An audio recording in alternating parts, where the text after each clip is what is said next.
Hello and welcome to this Alva instructional video. My name is Lars-Endre Mæland and I'm a principal mechanical engineer here at Alva. In this video I will show how an axial clamping concept can be used to integrate the Alva SlimTorq motor in your application.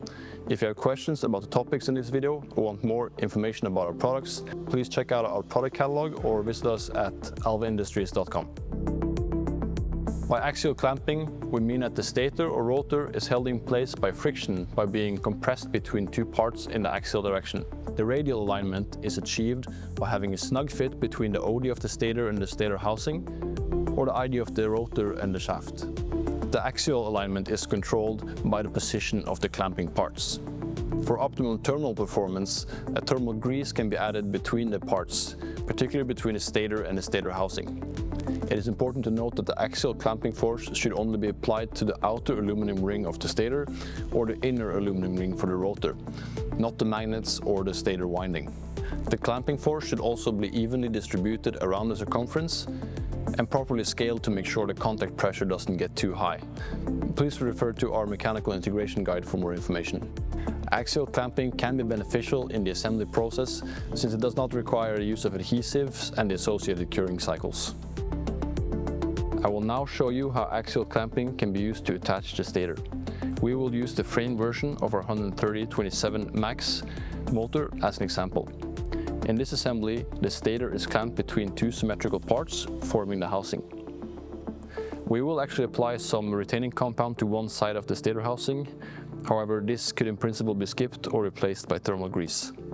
The bearings have been inserted into both parts of the housing.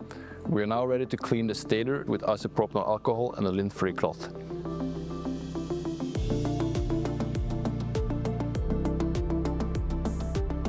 We now apply a thin coat of Loctite 638 to one of the housing parts, the side where the stator terminal block will sit.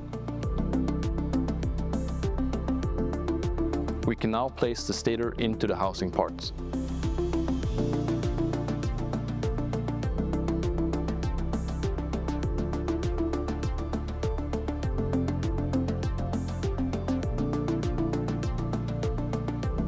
The other housing part and bearing have been pressed onto the shaft with the rotor.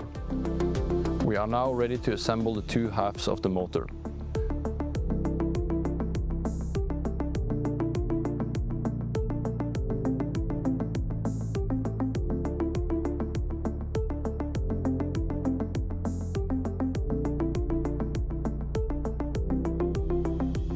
Four M3 screws are placed and torqued to 1 Nm.